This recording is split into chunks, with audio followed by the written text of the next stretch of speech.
सब्र का फल मीठा होता है। यह संकल्प ना जाने कितनी बार आपने सुना होगा, पर ईश्वर पर विश्वास करने वालों के लिए सब्र का फल कितना सुंदर होता है, यह आप अपनी आंखों से देख पाएंगे। जिस सफलता की प्रतीक्षा आप कर रहे हैं, जिस बदलाव को आप अपने जीवन में होते देखना चाहते हैं, और जो लक्ष्य आपने चुना है, वह सब आपको अद्भुत तरीके से प्राप्त होने वाला है। जो व्यक्ति आध्यात्मिक मार्ग पर चलते हुए अपने जीवन की सभी जिम्मेदारियां निभाते हैं, परमात्मा उससे बहुत प्रसन्न होते हैं, क्योंकि वह अपना मूल उद्देश्य पूरा करने के साथ साथ अपने कर्तव्यों का भी निर्वहन करता है। अपने पारिवारिक कर्तव्यों को छोड़कर मुक्त नहीं होता।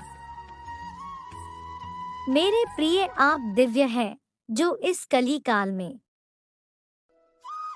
स्वयं को विनाशकारी भयानक प्रकोप से बचाए हुए हैं।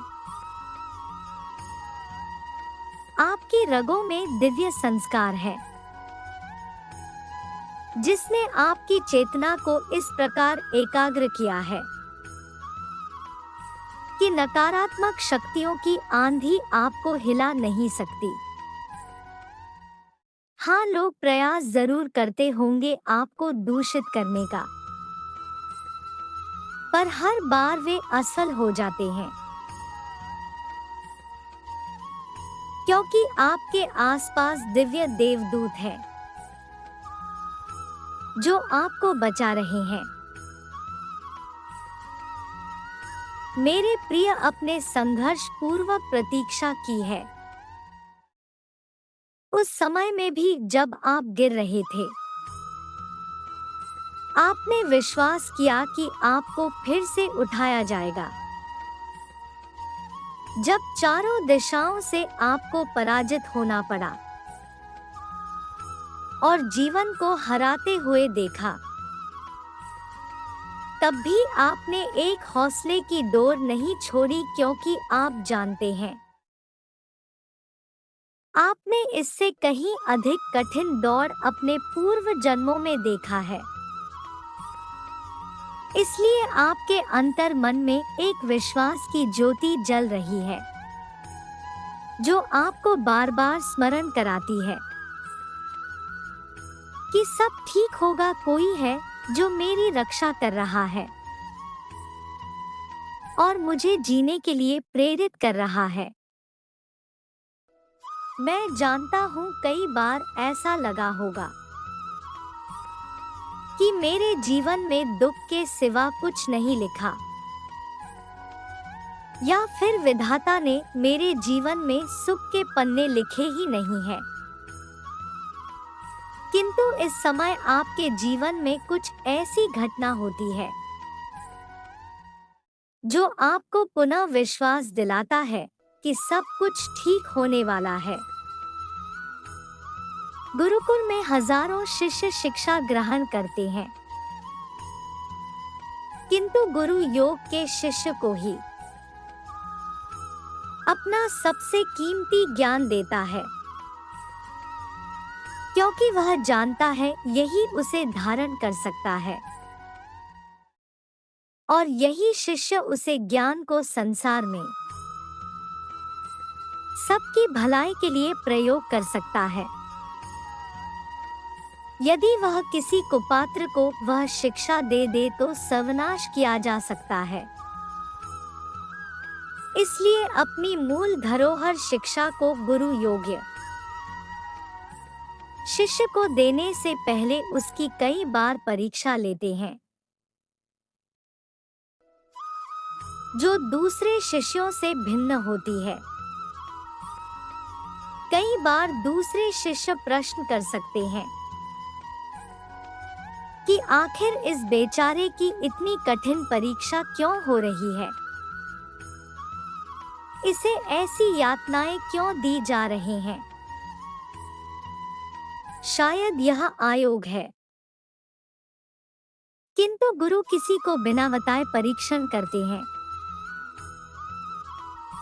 जो उनके सभी प्रशिक्षण में सफल होता है। उसे वह अपना मूल्यवान ज्ञान उपहार स्वरूप प्रदान करते हैं। तत्पश्चात उसे इतनी आशीर्वाद देते हैं कि उसे कुछ भी मांगना बाकी नहीं रह जाता। वे संसार में मान सम्मान प्रतिष्ठा तो प्राप्त करता ही है, साथ ही साथ आध्यात्मिक और अलौकिक जगत में भी सम्मानित होकर उच्च पद प्राप्त करता है। मेरे प्रिय, यदि परमात्मा रूपी गुरु तुम्हारा बार बार परीक्षण कर रहे हैं या बचपन से तुम्हें बार बार यातनाएं दे रहे हैं, तो वह तुम्हारा परीक्षण कर रहे हैं। घबराओ मत, अंत में तुम्हें वह प्राप्त होगा जो दूसरी आत्माएं सहस्त्र जन्म लेकर नहीं प्राप्त कर सकती। यह मत सोचो कि मेरा जीवन खत्म हो रहा है, मैं खुशी कब प्राप्त करूंगा। बस विश्वास करो, तुमने कई जन्म अपने लिए दिए हैं। अब यह जन्म उस गुरु की परीक्षा को समर्पित करो। मैं तुम्हें आश्वस्त करता हूँ, तुम जो भी सोच रहे हो या जो कुछ सोच सकते हो, वह सब कुछ तुम्हें जरूर मिल जाएगा। क्योंकि जब परमात्मा रूपी गुरु देने पर आते हैं तो वह इतना दे देते हैं कि हमारे हाथ उठ नहीं पाते। अरे वह जब चमत्कार करते हैं तो एक व्यक्ति को जमीन से आकाश का सितारा बना देते हैं। अंधकार में डूबे हुए को सूर्य सा चमका देते हैं। आप अकेले नहीं हैं, वह गुरु ही आपका मार्ग बना रहा है।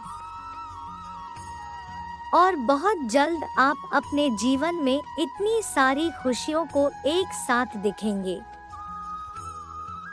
कि भावुकता से रो पड़ेंगे। क्या आपको उस परमात्मा रूपी गुरु पर विश्वास नहीं है? जब आप अकेले आंसू बहा रहे थे तो आपके अंदर से साहस देने वाली आवाज किसकी थी? मेरे प्रिय, खुशियों से भरे हुए दिन आ रहे हैं। वह प्रेम जिसकी तुम प्रतीक्षा कर रहे हो तुम्हारे जीवन में आ रहा है। वह समृद्धि जिसे तुम चाहते हो वह तुम्हारे घर आ रहा है। खुद को पहचानो और कहो, मैं तैयार हूँ परमात्मा के हर परीक्षण के लिए। सदैव स्मरण रखो, मैं तुम्हारे साथ हूँ। तुम्हारे साथ कुछ भी बुरा नहीं होगा। तुम्हारा कल्याण हो। खुश रहो मेरे बच्चे।